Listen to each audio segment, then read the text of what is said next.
Ahoy! Welcome everybody to the Zlín Film Festival Bubbles, and today we have a special edition of our Festival Bubbles program. We have a guest from Belgium, so we would like to call this edition the Bubbles from Brussels, with me as your own Jean-Claude, personal Jean-Claude Van Damme, and a very bubbly guest today, Domien Huyghe, director of a film called s.r.o.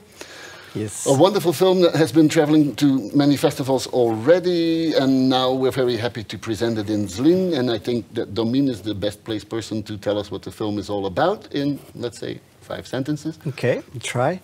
So s.r.o. is about this brave young girl, Lena, who is about to have a wonderful summer, but suddenly her father passes away. He's a fisherman and he dies at sea. And while the city or the town where it all plays thinks it's the fault of her father, the accident with the boat, she thinks it's a monster that is beneath the surface of the sea. And so she goes to find this monster. It's a monster movie. It's not a monster movie. We have a monster, but no, it's about grief. It's about how young child is confronted with her father passing away, and how the difficulties within this family and with friends, how to cope with it. But we added this fantasy element of it with monsters and. Yeah. And you added it in a wonderful way, I should say. But first, let's go back in time, 8 years back in time. That's the moment when you came to Zlín with a student film. Yeah. 8 years later, you're coming back with your first feature. What memories do you still have from your first visit, and what impression makes the festival on you now? I think it was the first festival that really was focused on children, young audiences, and it really struck me how many people are visiting to see films that really tell stories that matter for younger audiences. So when our film now got selected, it was, for me, it was of course a pleasure to come back. I think it's important that these film festivals exist, and it was 8 years ago when I was struck about how big it is and how welcoming it is, and now it's even bigger, and I'm really glad to be back. Yeah. We're very happy to hear that. The thing that struck me is that now you talk about the films, but I only remember you on the dance floor 8 years ago, but that's another story. If there's a dance floor, then I'm probably in the middle of it, yeah. But the sea plays an important role in your film. Yeah. You have a personal connection with the story, but you also have a personal connection with the sea. Yeah, I grew up, and it's a town or a city called Ostend. It's a coast of Belgium, so I grew up there. So the sea always played an important role, and I think the sea was, for me, that's one thing that I couldn't take my mind off, because it's so enormous and you don't know what's in there. And so I was really always fascinated about, we go to the moon, but we don't know exactly what's under the surface. And one of the last images I had of my father, who passed away 20 years ago now, it's me as a young kid running away from the waves together with him. And it's also the starting image of the film, because it really is, it's so important to me. And of course, the sea is like a bit of coping with grief. You have to follow the waves, and you cannot, maneuver it. You have to really go with flow. Yeah. But filming at the water and even under the water came with technical challenges. How big were these challenges, and how did you cope with them?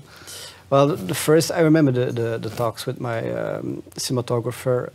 He had experience at sea, and he says, just plan one scene for one day, because you cannot plan it. It's you don't know what will happen. So just take your time, and if you want to have a second take, it will take an hour, because it's water, it's nature. You cannot control it. Like in a studio, everything, and everything is in place. But there, and of course, with cameramen, with divers, safety divers, there's a lot of technical and safety procedures are also involved with it. So the directing part becomes like something later on. First safety, first this, first that, and then I have like 30 seconds to direct. And of course, she was 11 years old. it's not that easy, but I think she and the whole crew did an amazing job. She, that means s.r.o, the actress who's playing Lena. What I don't like this question, like how did you find your main actress, because usually it comes with a boring story about castings and auditions. But in this case, I always wondered, because I'm very sure if s.r.o would pass me on the streets, I wouldn't recognize her. Her face, she's just a face in the crowd. Mm-hmm. And then the camera is on her, and then something magic happens. Is it the magic of the director? Is it the magic of the camera? Or is it the magic that s.r.o brought to the film? I think it's a combination. I think that we casted 200 girls, and she was the second that came into the studio. And like you said, she was this normal girl, and it was really something we wanted to have, this normal girl that is confronted with this terrible thing, and not just like a movie star kind of person. But she really understands what the story was about, even though she was 11. And we took a lot of time preparing. I think 7 months we went to go bowling, to go laser shooting, but talk about the story, about my experience. And I think very important is, if people say, if you cast a child, cast the parents. And I think it's also important that, especially when you talk about grief and difficult subjects, it's really important that the child actor is aware of all the things around those difficult subjects, and it's important that the parents know that as well, so they can support her. But I mean, as soon as the camera was rolling, she changed into Lena, and this amazing girl that is, you know, yeah, from the beginning to the end of the film, she's in every scene, and she did an amazing job. I remember that you told me that she even helped you to define the rhythm of the film, because of her acting. Yeah.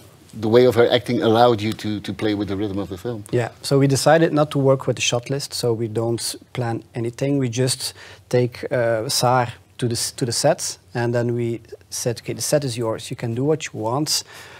Just play the scene, and afterwards we will follow you. So she hasn't got restrictions like go there because the light is beautiful on your face. No, just do whatever you want, and try to look to or search how you would portray some kind of the feelings. Like in the scene that I was thinking about here, she can play a bit of sadness into her role, and she did it very angry. And I was like, okay, this is interesting, because she becomes the character, and I cannot say anything to that, because she knows her more than me in a way. So she can guide me through the story and help to make it, you know, as true and authentic as possible.